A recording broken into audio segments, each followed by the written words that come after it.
ओम नमः शिवाय मित्रों, महादेव का फलित ज्योतिष शास्त्र में आपका स्वागत है। आज के टॉपिक पे हम चर्चा करने जा रहे हैं जन्म कुंडली और वास्तु दोष पर। तो जन्म कुंडली और वास्तु दोष के अंतर्गत आज हम चर्चा करेंगे जन्म कुंडली व पूर्वाभिमुख मकान पर, जो कि जन्म कुंडली से निर्माण किया गया पूर्वाभिमुख मकान क्या जातक के लिए शुभ साबित रहेगा या अशुभ साबित होगा। इन्हीं सभी बिंदुओं पर आज हम चर्चा करेंगे। टॉपिक पर चर्चा करने से पहले मैं आपको बता देना चाहता हूँ, यदि आप मेरे चैनल पर नए दर्शक हो तो कृपया चैनल को सब्सक्राइब कर लिए, साथ में घंटी के बटन को दबा दीजिए ताकि मैं जो भी नया वीडियो अपलोड करूँ उसका नोटिफिकेशन सबसे पहले आपके पास पहुँच जाए। खास करके आपसे निवेदन है, कृपया वीडियो को पूरा देके स्किप ना करें। तो बिना समय गवाए हुए हमारे टॉपिक की ओर बढ़ते हैं। जैसे कि आप देख पा रहे हैं, जन्म कुंडली के द्वारा पूर्वाभिमुख का भवन जो निर्माण हुआ है, जैसे कि आप देख पा रहे हैं जन्म कुंडली व पूर्वाभिमुख मकान। यदि आप चाहे तो इसका स्क्रीनशॉट ले सकते हैं। तो इन्हीं बिंदुओं पर आज हम चर्चा करेंगे वन बाय वन। तो सबसे पहले हम यहाँ पर देख लेते हैं वृश्चिक लग्न व पूर्वाभिमुख भवन पर। जो वृश्चिक लग्न की कुंडली है और जो पूर्वाभिमुख भवन है, आवास है, उसमें वो जातक रहता है, तो उसके लिए क्या यह पूर्वाभिमुख भवन जन्म कुंडली के अनुसार क्या उसके लिए शुभ है या अशुभ है, यह हम देखेंगे। तो यहाँ पर देखेंगे कि वृश्चिक लग्न व पूर्वाभिमुख भवन, इस लग्न वाले जातकों को, इस लग्न वाले अर्थात वृश्चिक लग्न वाले जातकों को पूर्वाभिमुख भवन उच्च पद, मान सम्मान, राज्य लाभ, पिता का सुख, ऐश्वर्य दिलाने वाला होता है। वृश्चिक लग्न वाले जातक की कुंडली है ये, अगर वह पूर्वाभिमुख मकान के अंदर रहता है तो उसके लिए या इस लग्न वाले जातक के लिए पूर्वाभिमुख भवन उच्च पद, मान सम्मान, राज लाभ, पिता का सुख, ऐश्वर्य देने वाला होता है। ऐसे भवन में अनेक मेहमानों का आना जाना लगा रहता है। पूर्वाभिमुख मकान के अंतर्गत अगर वृश्चिक लग्न की कुंडली है अगर उस जातक की, तो ऐसे मकान में अगर वह रहता है या इस प्रकार का भवन निर्माण करवाता है, उसके लिए शुभप्रद साबित होता है। अब यहाँ पर बिंदुओं पर चर्चा कर लेते। यदि सूर्य, अगर सूर्य देवता 10वें भाव में हो तो जातक के लिए पूर्वाभिमुख भवन श्रेष्ठम फलदायी होता है। इस भवन के चलते वह और कई भवन का निर्माण कराता है, किंतु उसे थोड़ा बहुत सुख ही प्राप्त होता है। यदि 10वें भाव में सूर्यदेव बैठे हो तो वहाँ पूर्वाभिमुख भवन श्रेष्ठम फलदायी होता है। उसके लिए, उस जातक के लिए वृश्चिक लग्न वाली कुंडली में अगर सूर्य 10वें भाव में हो, उसके लिए वह भवन श्रेष्ठम फलदायी होता है। इस भवन के चलते वह कई भवन का निर्माण कराता है, किंतु उसे क्या होता, थोड़ा बहुत सुख ही प्राप्त होता है। सेकंड पॉइंट पर चर्चा कर लेते हैं। यदि सूर्य देवता 6, 8, 12 या तो छठे घर में या 8वें घर में या 12वें भाव में हो तो इस दिशा मुखी भवन में अर्थात पूर्वाभिमुखी भवन में किसी प्रकार से जातक को लाभ नहीं हो पाता है। अगर 6, 12 में अगर सूर्य देवता बैठे हैं, छठे घर में 8वें घर में त्रिक भाव के अंतर्गत भी आते हैं, अगर इनमें सूर्य देवता विराजमान है, वृश्चिक लग्न वाली कुंडली की बात कर रहा हूँ, वृश्चिक लग्न वाले जातक कुंडली पर चर्चा कर रहे हैं। अगर वो वृश्चिक लग्न की कुंडली में 6, 12 घर में अगर सूर्य देवता बैठे इन तीनों भावों में से, छठे या 8वें भाव में से, तो पूर्वाभिमुख भवन में किसी प्रकार के जातक को लाभ प्राप्त नहीं होगा, लाभ नहीं हो पाता है। अर्थात उसे किसी न किसी प्रकार की समस्या ही बनी रहती है, किसी न प्रकार की समस्याओं में घिरा रहता है, परेशानियों में घिरा रहता है। नेक्स्ट बिंदु पर चर्चा कर लेते हैं। नंबर 3, राहु केतु शनि। राहु देवता है, केतु देवता, शनि देवता 10वें भाव में हो, है ना, खाना नंबर 10 में हो, तो पूर्वाभिमुख भवन जातक के लिए अशुभप्रद बना रहेगा, कष्टप्रद रहेगा, अनेक परेशानियों में गिरा रहता है वो जातक, वह नित्य नई परेशानियों में गिरता रहता है। नेक्स्ट पॉइंट पर चर्चा कर लेते हैं।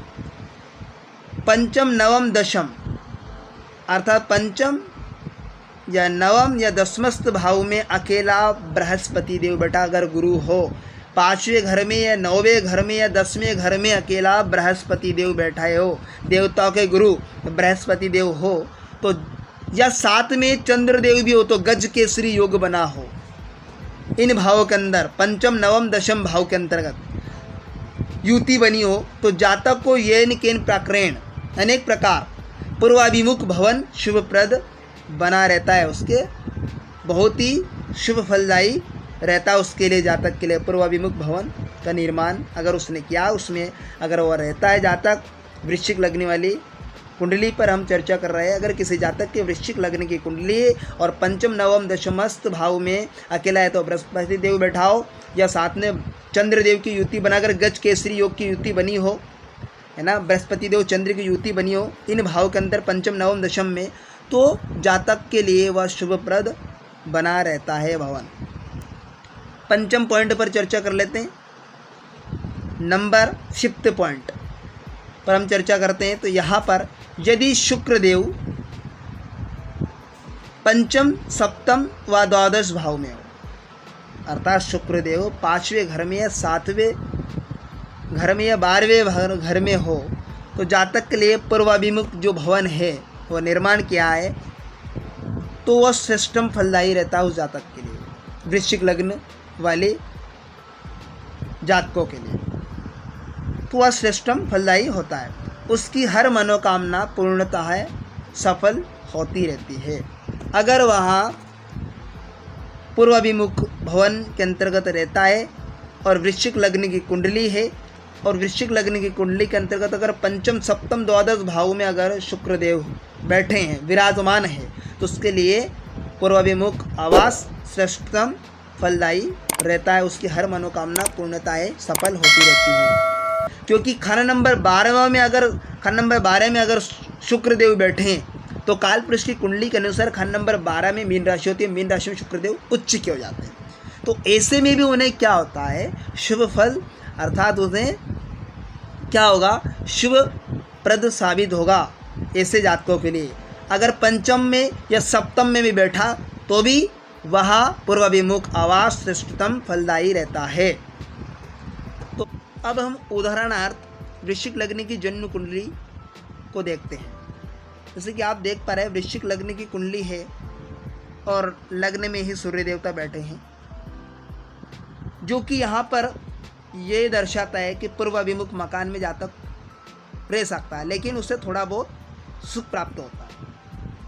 हम और डीपली जाएंगे तो यहाँ पर हम देखेंगे कि जो यहाँ पर बिंदु है 3rd पॉइंट पर राहु केतु या शनि 10वें भाव में हो, इन तीनों ग्रहों में से 10वें भाव में राहु या केतु देव हो तो जातक को पूर्वाभिमुख भवन जातक के लिए कष्टप्रद बना रहेगा, वह नित्य नई परेशानियों से गिरता रहता है। तो ये स्थिति जातक की कुंडली में बन रही है। यहाँ पर उदाहरण तो जो जन्म कुंडली है, तो यहाँ पर 10वें घर में केतु देव बैठे और खाना नंबर 4 अर्थात कुंभ राशि में बैठे, चतुर्थ लग्न से 4थे घर में राहु देव, तो राहु की 7वीं दृष्टि केतु को मार रहे हैं।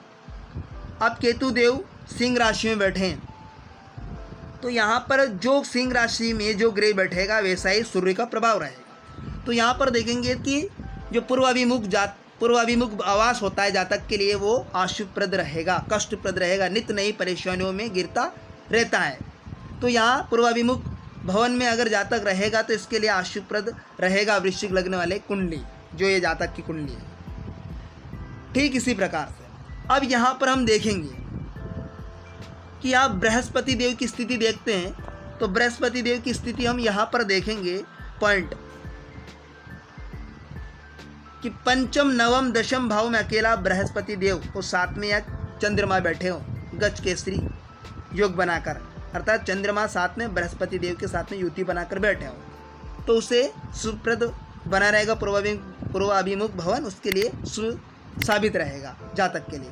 लेकिन यहाँ पर क्या हुआ, यहाँ पर वृश्चिक लग्न की कुंडली में बृहस्पति देव केंद्र के अंतर्गत तो बैठे हैं, लेकिन लग्न से 7वें घर में, वो भी शत्रु के घर में बैठे बृहस्पति देव, शुक्र की राशि में बैठे, अर्थात वृषभ राशि में। तो वृषभ राशि में यहाँ पर बृहस्पति देव बैठे, और जो बृहस्पति देव यहाँ पर रिजल्ट ठीक देना चाहते हैं, लेकिन मंगल देव 5वें भाव में, लग्न से 5वें घर में मंगल देव बैठे, मंगल देव की 8वीं टक्कर शुक्र को मार रही।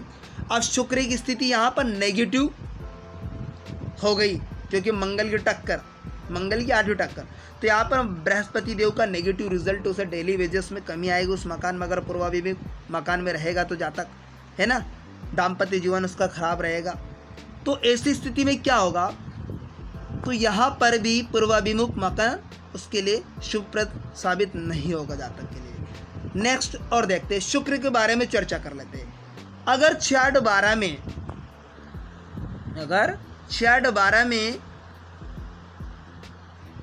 भाव में जो पूर्वाभिमुख भवन होता है, उस भवन में अगर सूर्य देव बैठे हैं तो जातक को लाभ नहीं हो पाता है, क्योंकि यहाँ पर त्रिक भाव, दुख स्थान जिसे बोला जाता है। तो ऐसी स्थिति में अगर यहाँ पर सूर्य देव बैठ गए, या यहाँ पर अष्टम भाव में बैठे हो, या 12वें घर में बैठे हो सूर्य देव, तो ऐसी स्थिति में जातक कष्टप्रद साबित रहेगा जातक के लिए। भवन पूर्वाभिमुख भवन अशुभप्रद रहेगा, उन्हें अनेक बीमारियों में गिर सकता है जातक। ठीक, नेक्स्ट बिंदु पर चर्चा कर लेते हैं हम यहाँ पर शुक्रदेव पर। यहाँ पर शुक्रदेव को बैठेंगे पंचम, सप्तम, द्वादश भाव में अगर शुक्रदेव बैठे, है ना, विराजमान है, तो इस कुंडली में हम देखेंगे, जो वृश्चिक लग्न की कुंडली है मेरे पास, तो इसमें देखेंगे शुक्रदेव खाना नंबर 12 में बैठे हैं, और खाना नंबर 12 अर्थात 12वें भाव में तुला राशि, और तुला राशि में शुक्रदेव बैठे हैं, और शुक्रदेव तुला राशि और वृषभ राशि के अधिपति बनते हैं, जो कि यहाँ पर शुक्रदेव स्वराशि के अंतर्गत बैठे। और कालपुरुष की कुंडली में के अनुसार देखा जाए कि खाना नंबर 12 में मीन राशि होती है, जो कि मीन राशि में शुक्रदेव उच्च का होता है। तो ऐसी स्थिति में हम कह सकते हैं कि जातक के लिए पूर्वाभिमुख भवन उसके लिए श्रेष्ठतम फलदायी रहता है।